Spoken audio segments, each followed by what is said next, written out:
안녕하십니까? 시대를 초월한 지혜의 샘, 기독교 신앙의 근간을 탐구하는 시간입니다. 오늘 우리는 수세기 동안 수많은 신앙인들의 고백이 되어온 사도신경, 그 깊은 울림 속으로 다시 한번 걸어 들어가고자 합니다. 본격적인 여정을 시작하기에 앞서 잠시 주님의 은총에 대해 생각해 봅니다. 만약 오늘 나누는 이 말씀이 여러분의 마음에 작은 울림이라도 준다면 그 은혜를 주변에 나누어 주십시오. 이 영상을 공유하는 것은 어둠 속에 빛의 씨앗 하나를 심는 것과 같습니다. 저희 채널을 구독하시는 것은 우리가 이 믿음의 여정을 함께 계속해 나갈 수 있도록 돕는 귀한 동력이 됩니다. 이 말씀을 듣는 모든 분들 위해 하나님의 평강이 함께 하시기를 기원합니다. 오늘은 사도신경의 고백 중에서도 우리 믿음의 심장과도 같은 두 기둥, 바로 성령님과 교회에 대한 고백을 함께 묵상해 보고자 합니다. 나는 성령을 믿사오며 거룩한 공교회와 성도가 서로 교통하는 것을 믿사옵니다. 이 짧은 한 문장에 담긴 방대하고도 심오한 진리의 세계로 여러분을 초대합니다. 먼저 사도신경의 세 번째 부분인 성령님에 대한 고백부터 살펴보겠습니다. 초대 교회 시절부터 우리의 신앙 고백은 명백하게 삼위일체 하나님을 향하고 있었습니다. 간혹 삼위일체 교리가 4세기 니케아 공의회에 이르러서야 완성되었다고 생각하는 분들도 있지만 사실 니케아 공의회는 초기 기독교 공동체가 처음부터 분명하게 고백해왔던 삼위일체 신앙을 재확인하고 수호하기 위해 열린 것이었습니다. 사도신경은 아주 간결하게 고백합니다. 나는 성령을 믿사오며 성령님에 대해 더 이상의 긴 설명은 덧붙이지 않습니다. 하지만 이 짧은 고백 속에는 우리가 반드시 이해해야 할 중요한 진리가 담겨 있습니다. 특히 신앙의 여정을 막 시작한 분들에게 이것은 매우 중요합니다. 바로 성령님은 비인격적인 힘이나 에너지가 아니라 인격적인 존재, 즉 그분이라는 사실입니다. 우리는 일상에서나 심지어 교회 안에서도 무심코 성령님을 어떤 신비한 기운이나 능력처럼 말할 때가 있습니다. 하지만 성경은 분명히 말씀합니다. 성령님은 그것이 아니라 그분이십니다. 의지와 감정, 그리고 생각을 가지신 인격적인 하나님이십니다. 성령님의 사역은 우리 신앙의 모든 영역에 깊이 관여하고 있습니다. 창세기의 기록을 기억하십니까? 하나님께서 천지를 창조하실 때 땅이 혼돈하고 공허하며 흑암이 깊음 위에 있었습니다. 바로 그때 하나님의 영은 수면 위에 운행하시니라 라고 기록되어 있습니다. 마치 어미새가 알을 품듯 성령님께서 태초의 혼돈과 무질서 위를 따스하게 품으시고 그 안에서 빛과 질서, 그리고 생명을 이끌어내셨습니다. 성령님은 혼란의 영이 아니라 진리의 영이십니다. 우리는 그분을 신뢰할 수 있으며 그분께서 진리의 근원이심을 믿습니다. 성령님은 구약시대 선지자들에게 임하시어 하나님의 진리를 대언하게 하셨고 성경 말씀 자체가 그분의 영감으로 기록되도록 주관하셨습니다. 우리의 기독교적 삶 역시 성령님의 역사로 시작됩니다. 영적으로 죽어있던 우리의 마음을 변화시키시고 하나님의 것에 대해 눈뜨게 하시며 우리를 살아나게 하시는 분이 바로 성령님이십니다. 우리가 거듭남 또는 중생이라고 부르는 이 영적 탄생은 전적으로 성령님의 능력으로 이루어집니다. 하지만 이것은 시작에 불과합니다. 우리가 은혜 안에서 성장하고 영적으로 성숙해지는 전 과정, 즉 성화의 여정 또한 성령님의 주관 아래 있습니다. 신약 성경은 우리에게 사랑과 희락, 화평과 오래 참음, 자비와 양선, 충성과 온유, 절제와 같은 성령의 열매를 맺으라고 권면합니다. 이 아름다운 열매들은 우리 자신의 노력만으로 맺어지는 것이 아니라 우리 안에 내주하시는 초자연적인 인격, 삼위일체 하나님의 세 번째 위격이신 성령님의 영향력을 통해 우리 삶에 나타나는 것입니다. 하지만 오늘 저는 성령님의 사역 중에서도 우리를 향한 그분의 인격적인 관심과 돌보심을 가장 잘 보여주는 한 가지 측면에 대해 더 깊이 이야기하고 싶습니다. 바로 신약 성경에서 예수님께서 성령님에게 붙여주신 가장 영광스러운 칭호, 보혜사입니다. 요한복음 14장에서 16장에 걸쳐 예수님께서는 제자들과의 마지막 다락방 강화에서 성령님을 보내주시겠다고 약속하시며 그분을 보혜사라고 부르셨습니다. 신학생들에게 보혜사가 누구냐고 물으면 100이면 100 성령님이라고 답할 것입니다. 물론 맞는 말입니다. 하지만 부분적으로만 맞습니다. 성경은 보혜사를 소개할 때 아주 특별한 표현을 사용합니다. 예수님께서는 단순히 내가 너희에게 보혜사를 보내겠다고 말씀하지 않으셨습니다. 그분은 내가 너희에게 또 다른 보혜사를 보내겠다고 말씀하셨습니다. 또 다른이라는 이 수식어는 무엇을 의미할까요? 이는 바로 예수님 자신이 이 땅에 계시는 동안 제자들의 첫 번째 보혜사셨다는 것을 암시합니다. 보혜사, 헬라어로는 파라클레토스입니다. 이 단어는 곁에서라는 의미의 접두사 부르다라는 동사 칼레오에서 파생된 명사 클레토스의 합성어입니다. 즉, 곁으로 부름받은 자라는 뜻입니다. 흥미롭게도 교회를 뜻하는 헬라어 에클레시아 역시 동일한 어근 칼레오를 사용합니다. 에클레시아는 세상 밖으로 부름받은 자들의 모임입니다. 이처럼 성령님과 교회는 그 이름에서부터 깊은 연관성을 가집니다. 고대 세계에서 파라클레토스는 주로 법정에서 피고인을 변호하기 위해 그 곁에서는 변호사를 지칭하는 말이었습니다. 특히 한 가문과 계약을 맺고 그 가문의 누군가에게 위기가 닥칠 때마다 달려와 곁을 지키고 힘이 되어주는 법률 자문가와 같은 존재였습니다. 예수님께서 또 다른 보혜사를 약속하신 의미가 바로 여기에 있습니다. 이 약속은 내가 너희를 이리 때 가운데 있는 양처럼 세상에 보낼 것이다. 너희는 박해와 모욕, 비극을 겪게 될 것이다. 그 모든 힘든 일을 겪고 지쳐서 눈물 흘리며 돌아오면 그때 내가 성령을 보내 너희의 기분을 나아지게 해주겠다는 뜻이 아니었습니다. 오히려 그 반대입니다.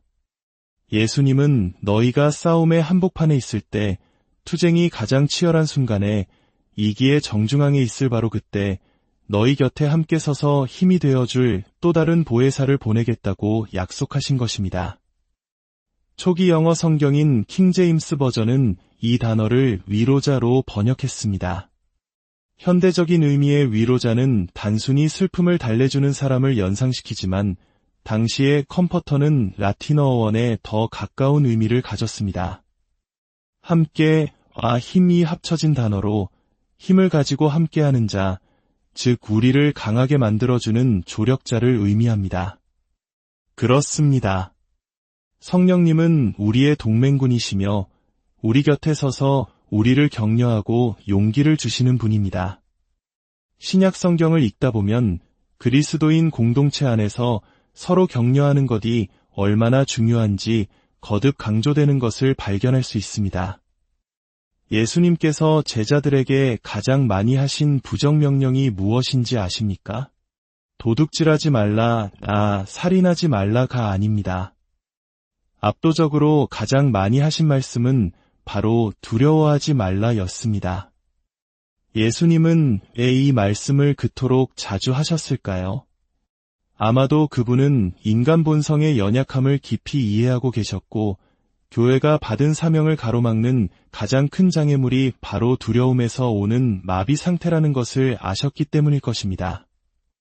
용기가 있기 위해 반드시 필요한 전제 조건은 무엇일까요?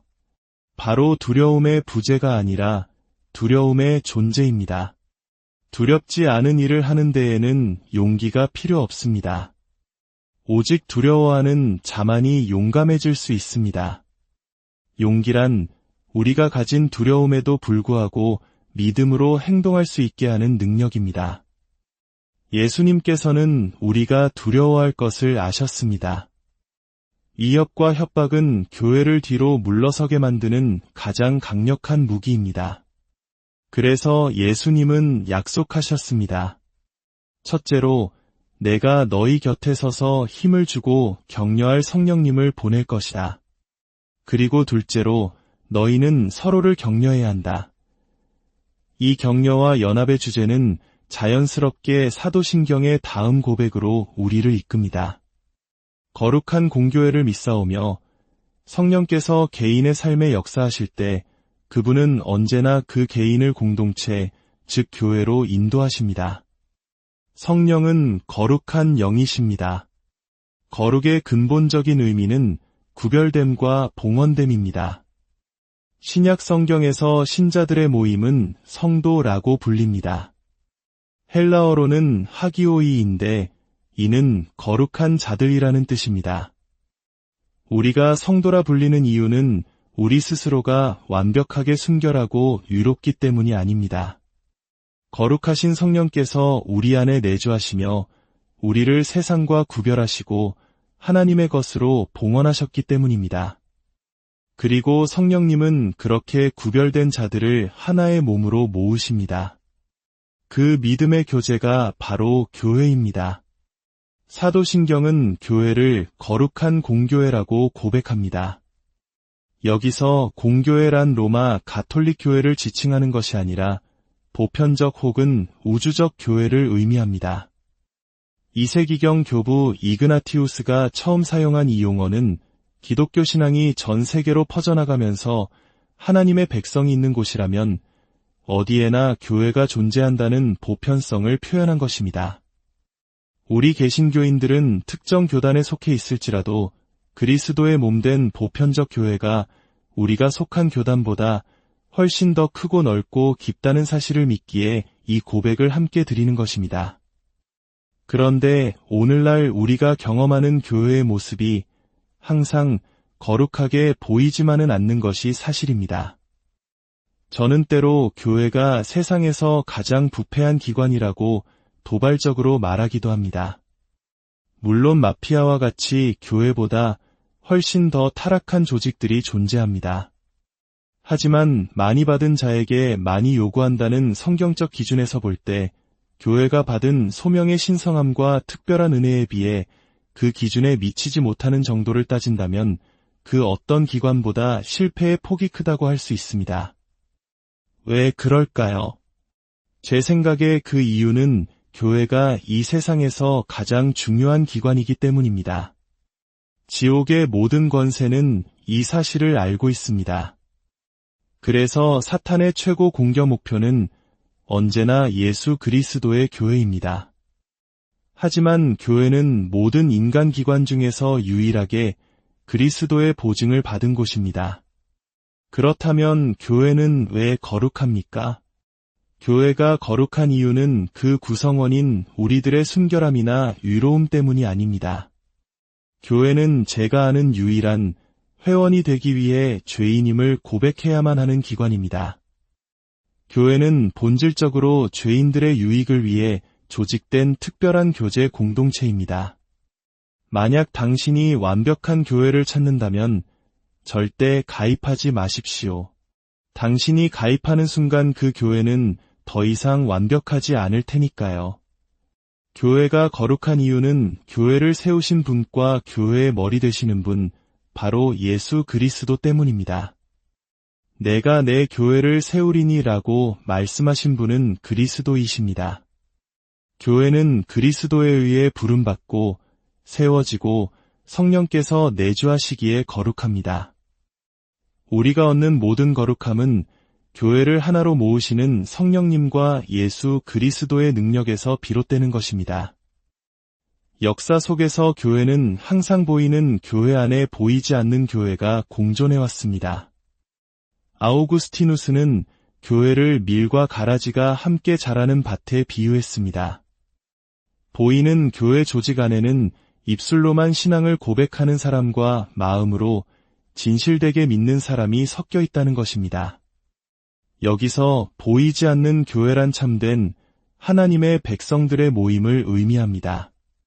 그들이 보이지 않는 이유는 하나님께 보이지 않기 때문이 아니라 우리가 다른 사람의 마음속을 들여다볼 수 없기 때문입니다. 하지만 하나님께서는 그들을 분명히 아십니다. 마지막으로 성도가 서로 교통하는 것을 믿사옵니다. 이 고백은 성도의 교제를 의미합니다.